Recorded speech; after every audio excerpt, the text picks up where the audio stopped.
Reka ndakuramutse nongenda kwifurize ibihe byiza wowe ukurikiye Nest TV aho uherereye hose. Nizere ko umeze neza, kaba utameze neza naho wihangane kuko kwisi niko bimera. Uyu munsi aba ari bibi, ejo akaba ari byiza. Nkuko mubibona twagiriwe umugisha wo kongera kwakira umushitsi kuri Nest TV, ariko muramumenyereye. Claude, ndaguhaye ikaze kuri Nest TV, uce wibwira n'abadukurikiye. Ndakuramukije ndamutsa n'abadukurikirana bose aho baherereye, aba ngaha mu gihugu cacu canke hanze y'iki gihugu. Ndaramukije by'umwihariko aba panafricaniste bose aho bari. Nitwa Mbonimpa Jean Claude, umuhungu wa Neva. Umuhungu wa Neva. Sinzi impamvu ukoresheje iryo jambo umuhungu wa Neva, ariko nizere ko ari se Barundi. Ego bushitse kandi natwe kaba turabarundi. Mu kiganiro c'ubuheruka nakubwiye ko ndi umurundi, nakuvuga rero n'ubu nta tandukaniro ririmwo kuko uri umurundi se Barundi bisobanura ko uri umubo abereye se neza cyane. Ukoresheje akandi kajambo ati uri umupanafricaniste. Ibyo bintu ko menga abantu benshi ntibabimenyereye, bashobora gusobanurira abadukurikiye umupanafricaniste cyo bisigura? Ego nkuko bisanzwe ndibwira ko ivyo tutabijako cyane hanini, ariko kandi muraza kumva icatumye mvuga abo bantu mu ndamutso. Kumbure nimwakurikirana ikiganiro, hanyuma nimwaba mushaka kumenya abari bo naho tuzobikorera ikiganiro c'umwihariko. Ego nkuko mwabyumvise, reka twongere duhe ikaze kandi abakurikiye Nest TV bose. Mumaze igihe mwumva mu binyamakuru bitandukanye bavuga ku ngingo yafashwe na nyirubweranda witwa nyirubweranda Papa Francis, avuga ko yemereye abaryamana bahuza ibitsina guhabwa umugisha. Claude, ayo makuru yarayumvise? Ayo makuru narayumvise. Ni iki cyagutangaje muri ayo makuru? Nta kintu na kimwe cyantangaje muri ayo makuru kuko nari nsanzwe nzi ko bijya bizoba. Ego, ariko bijya bintu ntibyoroshe. Ntabwo byoroshe, na buhoro buhoro. Kandi ushima bitoroshe n'ugiye kubivuga ko umengo hariho ukuntu abatari bake mu bashaka ko biba bashobora kuvuga ko ibintu byinshi cyane. Kandi ushima bitanoroshe, niba hari ikintu Imana yanka kiringo no mu biyisesema, ahubwo pana ko Imana ivyanka gusa no kuyisesema ngo birayisesema. Biriya bintu byuko abaryamana bahuje ibitsina nivyo byatumye Sodomu na Gomora harimbuka. Niba hari icaha rero Imana yanka, ico cahira canka cane. Uribuka kwa Loti hagendera abamarayika, hanyuma abantu bo mu gisagari wiwe bakaja kumusaba yuko boshobora kubonona. Bakoresheje Bibiri ivuga ngo no kubonona. Loti ati nyabuna ndabingenza mu mbabarire, ndafise abakobwa banje batatu batazi citwa umugabo, mureka bari bo ndabaha. Ariko kubera ko bwa bugome bwabo bisha ari bwari busanzwe buri aho hantu, toya nibo dushaka. Biriya bintu rero byatumye Sodomu na Gomora harimbuka. Nivyo rero bigiye gutuma n'isi yacu ishika ku mpera ya, kuko ikiya cyaha Imana ntabwo ishobora kucihanganira. Ibintu birakomeye cyane. Ico kintu rero na nyakubahwa nyenicubahiro umukuru w'igihugu cy'u Burundi Evariste Ndayishimiye, nawe yaragize ico bivuga ko aho hari mu kiganiro ibibazo byabazwa n'abamenshi makuru namwe n'abenegihugu. Perezida w'u Burundi aragira ico bivuga ko, avuga ko ivyo bintu bitemerewe hano mu gihugu cacu. Ariko icyo ngomba kugaruka ko si jambo umukuru w'igihugu yavuze, ahubwo ngiye kugaruka ku binyamakuru cyane cyane ibinyamakuru by'iburaya byagiye biravuga ku ijambo ryanye n'icyubahiro umukuru w'igihugu, sinzi ko waryumvirije cyane. Nararyumvirije cyane, kandi n'ibinyamakuru hano ndafise ikinyamakuru c'abafaransa cyanditse ko LCI, aho bagerageje kuvuga kuri ririya jambo umwubahwa wacu yashoboye gushikiriza, yishura ko bari babajije ko muri kino gihugu ibyo bintu bishobora kuzobayo, na cyane cyane bishimikije ibintu by'imfashanyo. Bobo banditse ngo le président appelle à rapide les homosexuels dans un stade, ariko ugiye kuraba uko president ubwiwe yarishikirije, yavuze ati ku bwangingo abo bantu bari bakwiye gushirwa muri stade bagategwa amabuye. Ariko hano kubera ko abantu bandika ibi bintu batazi Kirundi, bemeza ko ari ni nk'ingingo yo yarafashwe. Rero cumenga ni yagomoreye abanyagihugu, yego gutera amabuye abo bantu. Ariko kandi ntitukwiye no kubatahura, burya aba bantu bazi Kirundi ngira ngo ku rugero uri munsi y'ubusa n'ibice kwijana, ni nacyo gituma bashobora kubyunganira uko bashatse. Ariko kandi jewe nk'umurundi, reka ahubwo nsaba Imana ihezagira Uburundi ku bw'ijambo n'icyubahiro yashikirije. Baragarutse cyane ku bijyanye n'iterambere ry'igihugu, bagerageza gusa nk'ababihuza ukuntu, sinzi ko babyumvise. Mbese igihugu cyacu cy'Uburundi gikeneye imfashanyo z'abo bazungu kugira ngo byemere abaryamana bahuje ibitsina gukorera hano mu gihugu. Haba na gato Claude, habe na gato, kuko ugiye kuraba ziriya mfashanyo bavuga nta nubwo ari imfashanyo, ugiye kubiraba neza.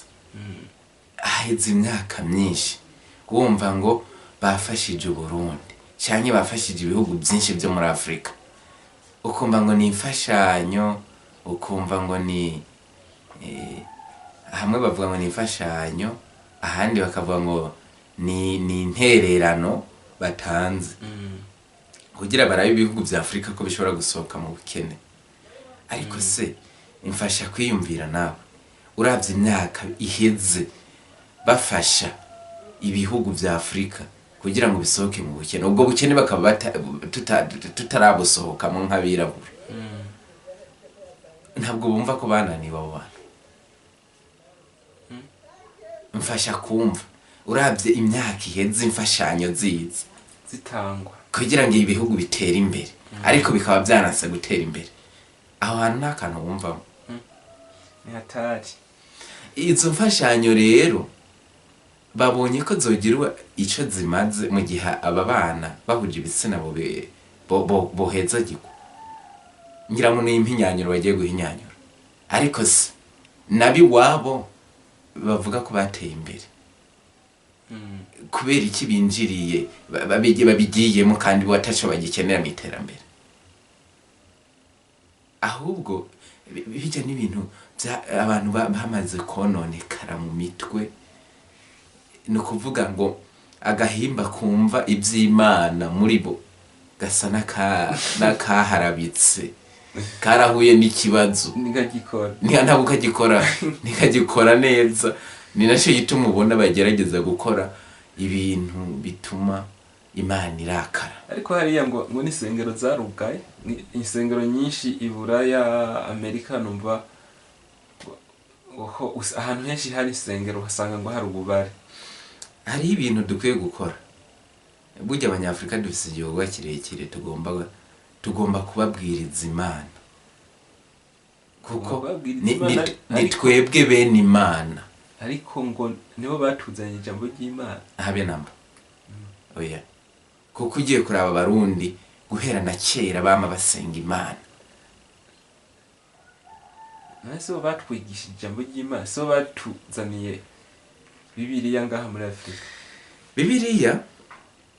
Bibiliya urashobora kuza ukangurira umuntu mu murongo yari asanzwe arimo. Kandi ugiye kuraba bo bafashe ibintu by'iwacu barabyiyitirira. Nakubwiye ati ni twebwe bene Imana kuko na Yesu ubwiwe yari umwirabura w'iwacu, yari umwirabura. ariko uko kuntu bashaka kuguma banyaga ubutware mu bintu by'ibyo byose bituma baza batwereka nk'ari bishashi iwacu kandi ari twe twari tubisanganye. Yesu yari umwirabura. Wowe ubishingira ko kivuga ko Yesu yari umwirabura? Unkundiye muri iyi video bakumva nabi. Ntabwo banyumva nabi. Yesu tumenyereye ari Yesu w'umuzungu. Sinzi nimba ari umuzungu ninde yabikubwiye. Twaba twabonye amafoto muri cyahendwa muri cyariko. Abantu ndabahamagare gusoma Bibiliya. Ntimuba basomyi ba Bibiliya gusa, ahubwo mu basesanguzi bayo. Nta kintu na kimwe cibanga kitahishuwe muri Bibiliya. Unyibukije akantu ndakunda kuja mu nshengero zitari nke z'abakatolika, nkabona ibicapo. Hari igicapo berekana umumarayika w'Imana ariko agwana n'umudayimoni. Bakaca berekana ko umumarayika w'Imana ari umuzungu, hanyuma intumwa ya shetani nawe ari umwirabura. Bijya bintu biba birimo politike ndende. Sinzi niba tahurana bibona nawe uzobibona. Ariko nta reka ndakubwira ukuri ku bya Yesu.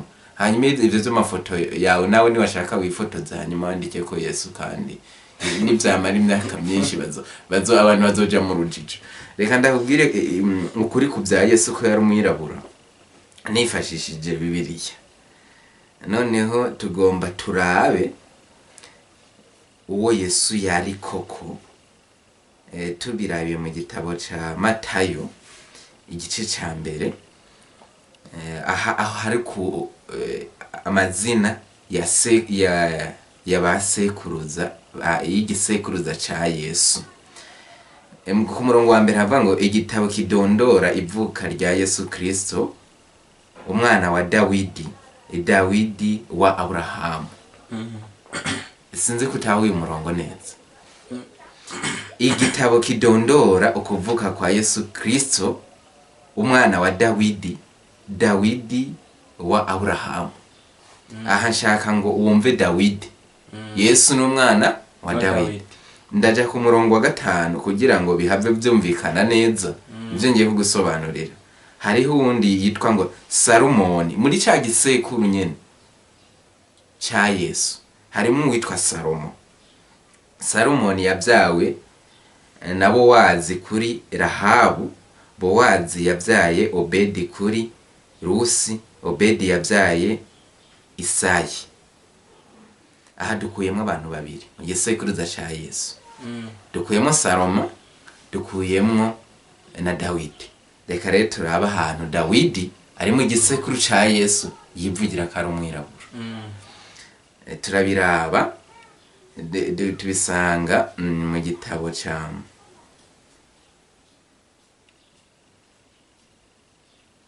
Dawidi. Avuga ati ni mu ndirimbo mpere kuri Salomo. Salomo wumvise ko ari mu gisekuru ca Yesu. Mu ndirimbo ya Salomo igice ca mbere umurongo 5. Salomo yari umuhungu wa Dawidi. Salomoni. Ndirabura ariko ndi mwiza, mw'abakobwa b'i Yerusalemu meze nk'amahema y'ikadari,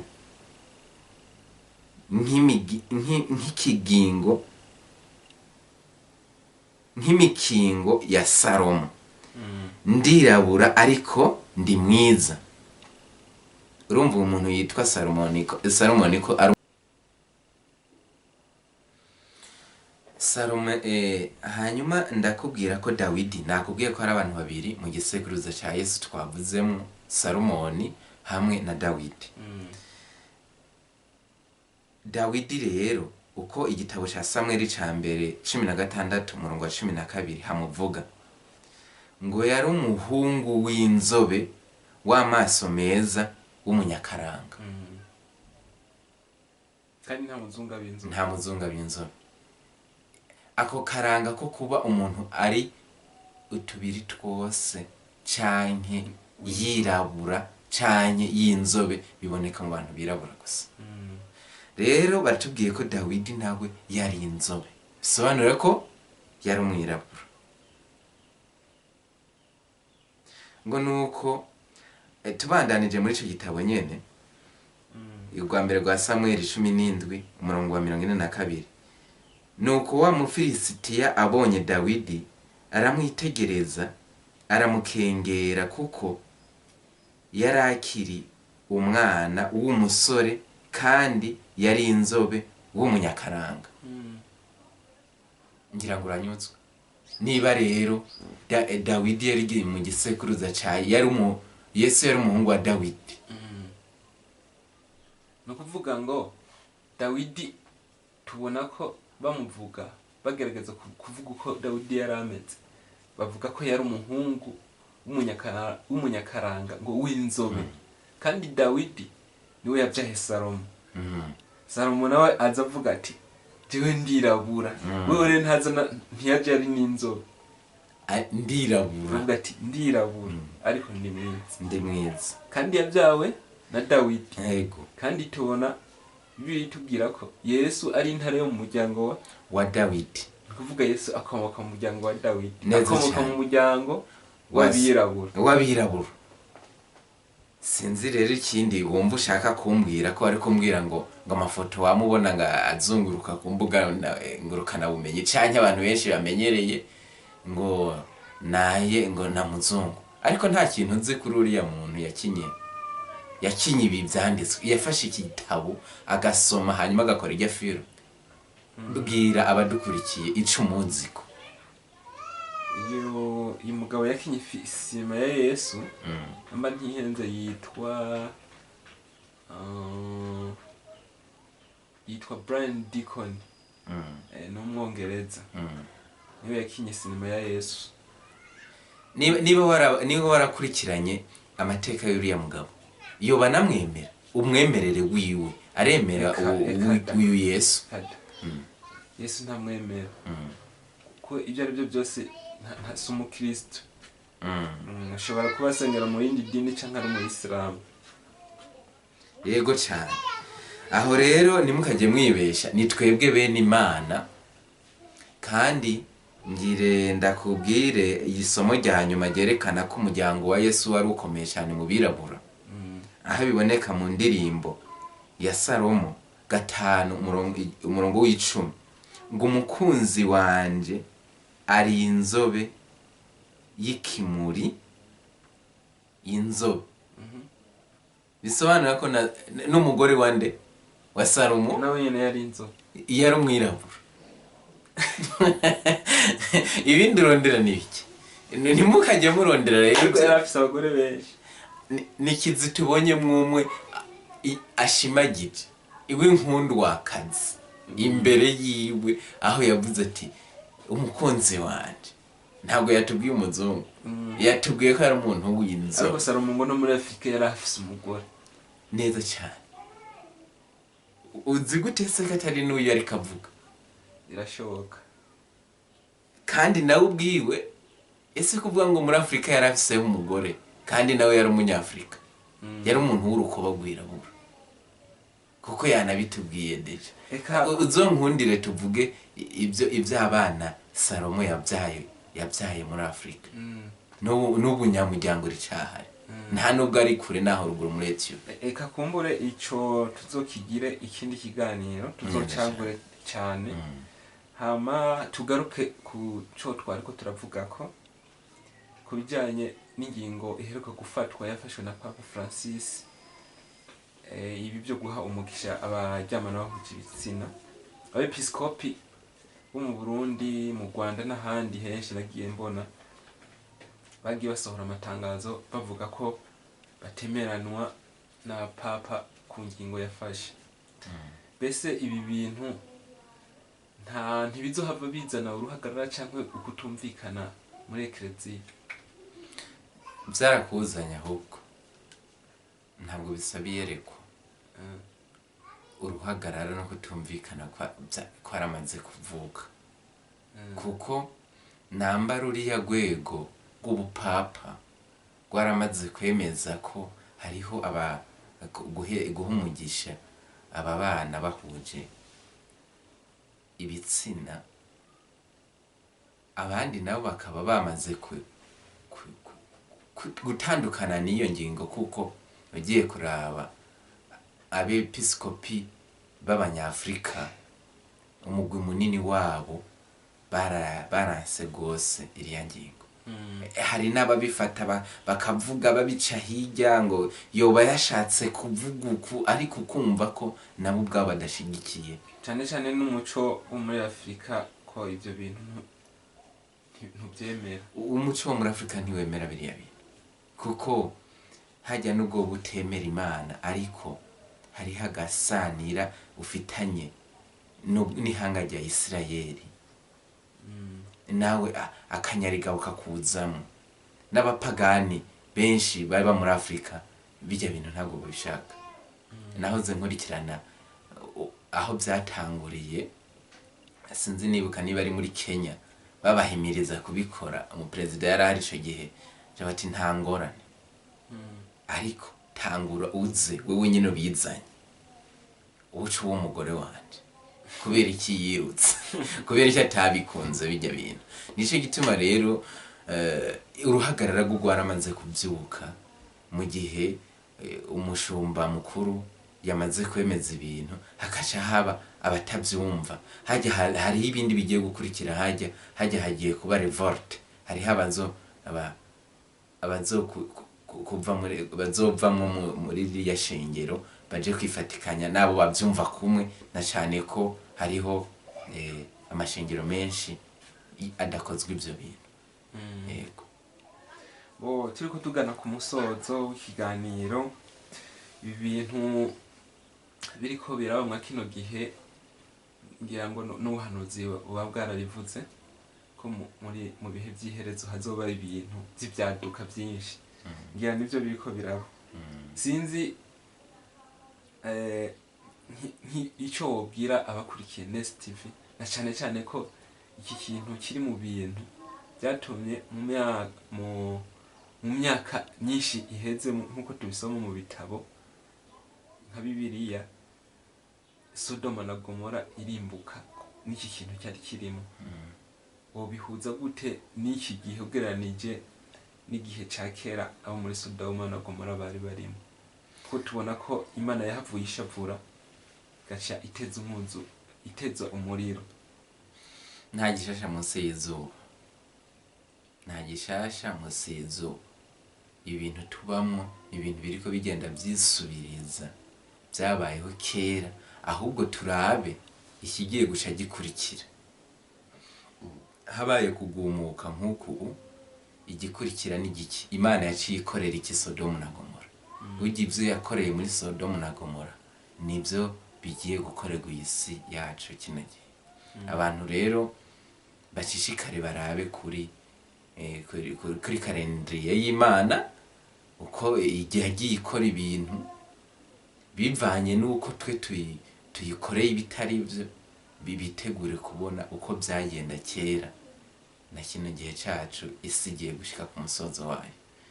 Reka rero nsabe abanyafurika bagenzi banje, abirabura bagenzi banje, dusenga Imana,